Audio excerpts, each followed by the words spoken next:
तो डियर, आपने मेरे चैनल पे फर्स्ट बार आए हो, कितना अच्छी बात है। प्यार से जाओ मेरे चैनल को सब्सक्राइब करो। फिर से मैं लाया हूँ आपके लिए इंटरेस्टिंग बायोलॉजी का टॉपिक उठा के, और साथ में जो भी कंफ्यूजन होगा उसको पूरा डिलीट भी कर देगा।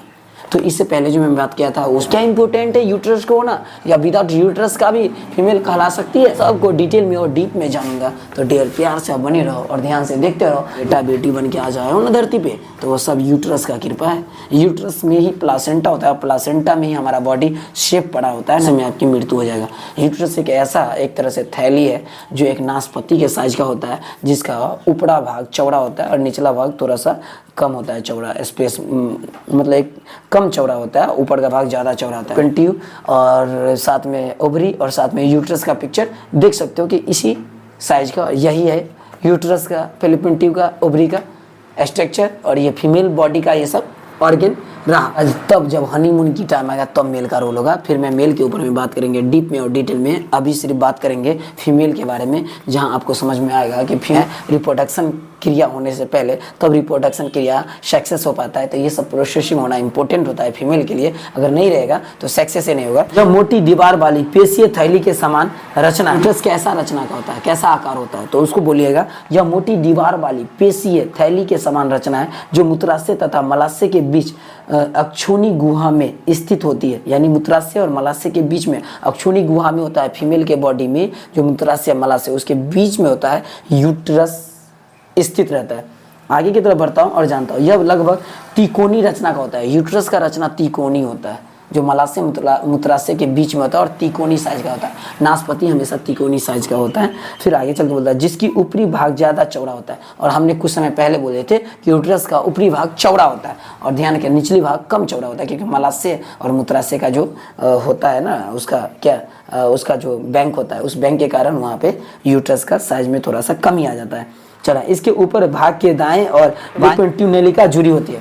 यूट्रस के दाएं यानी दाएं और बाएं दोनों भाग से फेलोपियन ट्यूब की नलिका जुड़ी रहती है, क्योंकि फेलोपियन ट्यूब के द्वारा ही अंडाणु के फैक्ट्री जो ओवेरियन है, उस ओवेरियन से अंडाणु कहाँ जा पाएगा, तो यूट्रस में तब जा पाएगा जब फेलोपियन ट्यूब दोनों साइड से यूट्रस में लगा रहता है। तो ये पूरे माइंड को सेट करके ही चलिएगा और ध्यान से समझिएगा। हर एक वर्ड पर बात कर रहा हूँ, समझा रहा हूँ। अब बात आता है कि आगे चल के लगा रहता है फेलोपियन ट्यूब दाएं बाएं में जुड़ी रहती है। गर्भाशय की गुहा में ही एम्ब्रायो का विकास होता है। याद रखना, ये फीमेल के बॉडी में जो आपने बेबी जिसको आप बोलते हो मेरा चाइल्ड, मेरा सन, मेरा डॉटर, वो सब मदर के जो यूट्रस है, उसी यूट्रस में एम्ब्रायो उसको बोलते हैं और उसका विकास होता है। इसकी गुहा सामान्य स्थिति में 7 से 8 सेंटीमीटर लंबी होती है। किसका गुहा? जो यूट्रस है उसका जो गुहा है, जिस गुहा में एम्ब्रायो रहता है, 7 से 8 सेंटीमीटर का लंबी होता है गर्भाशय यूट्रस का साइज होता है। याद रखिएगा। परंतु भ्रूण के विकास के समय यह बढ़ जाती है और गर्भ की यूट्रस के 8वें महीने में लगभग 18 से 20 सेंटीमीटर लंबी तथा अंडाकार हो जाती है। में बड़ा हो जाता है, विकास कर जाता है, स्ट्रक्चर बॉडी आ जाता है, बन जाता है एक पूरा, मतलब जो भी ऑर्गन होता है ना, और वो 18 से 20 सेंटीमीटर का हो जाता है यूट्रस का साइज, और उसमें एम्ब्रायो का साइज भी बड़ा रहता है। तो ऑटोमेटिक लंबी साइज बढ़ जाता है, गुजरता है, तब यूट्रस का साइज 18 से 20 सेंटीमीटर का हो जाता है।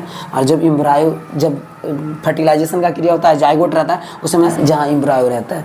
आगे बढ़ते हैं और जानते हैं। फिर शिशु के जन्म के बाद यह पुनः छोटी हो जाती है, परंतु सामान्य स्थिति में न आकर उससे थोड़ी बड़ी रह जाती है। यानी कि देखो, यूट्रस जब बेबी का डिलीवरी हो जाता है और जब जो एम्ब्रायो है जब वो आउट हो जाता है, जब तो वो क्या होता है कि जो यूट्रस का साइज जो है आकार उससे थोड़ी बड़ी रह जाती है, यानी परंतु सामान्य स्थिति में न आकर उस, यानी कि यूट्रस का जो फर्स्ट टाइम जब डिलीवरी होता है कोई भी फीमेल का, तो उसका जो यूट्रस का जो साइज है वो बढ़ जाता है। लेकिन जब डिलीवरी हो जाता है तो उसका नहीं, मतलब सामान्य स्थिति में नहीं आकर थोड़ा सा बड़ा रहता है, बॉडी में वो लार्जे रहता है।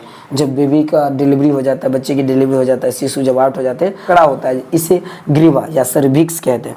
सर्विक्स क्या होता है? जहाँ पे सर्विस उसे कहते हैं जब हमारा जो बलवा जो होता है, बलवा यानी वैजिना और यूट्रस दोनों का जो है ना पाइप एक दूसरे से कनेक्ट रहता है। उसी कनेक्टिंग में के ऊपर में जो परत लगा रहता है उसी को सेक्स रिलेशन होता है। पेनिस का जब पेनिस ग्रहण करता है। तो बलवा और यूट्रस का जो है गिरिबा नीचे की ओर योनि में खुलता है और यूट्रस वो हमेशा योनि की तरफ वैगिना में खुलता है। फिर नेक्स्ट जब वीडियो में मिलेंगे तो वैगिना के बारे में डीप में और डिटेल में बात करेंगे। वो यूट्रस सर्विक्स लगा होता है, जो सर्विक्स कहाँ खुलता है गिरिबा जाके जीना, और ये जो यानी वैगिना के ऊपर में होता है वल्वा, वल्वा में होता है 3 धागा लगा होता है जिसको हम सील बोलते हैं। तो फीमेल में एक सील भी होता है, सील का भी बात है बायोलॉजी में और ये साइंस इसका प्रूफ देता है। सील होता है 3 धागा होता है उसमें, जिसको ये क्लियर करता है कि ये वर्जिन है या नॉन वर्जिन है, ये क्लियर करने के लिए सील होता है उसमें। लेकिन साइंटिस्ट ने क्लियर किया कि जब किसी कारण बस फीमेल ने अगर ठोस वस्तु से टकराया, दौड़ा, रन किया, कोई फिजिकल काम किया, तो ये 3 जो सील है वो ब्रेक हो सकता है, टूट सकता है। तो ये इससे ये नहीं कि कोई भी फीमेल का चरित्र हनन नहीं हुआ है, इसके लिए वो एक्सप्लेन साइंटिस्ट ने कर चुका है कि सर्विक्स को जाना, पलवा को जाना, वैगिना में, और यूट्रस को समझ गए। इस तरह से यूट्रस का कार्य होता है। मैंने एक बार रीड कर देता हूँ, आप अपना ध्यान में रखिए।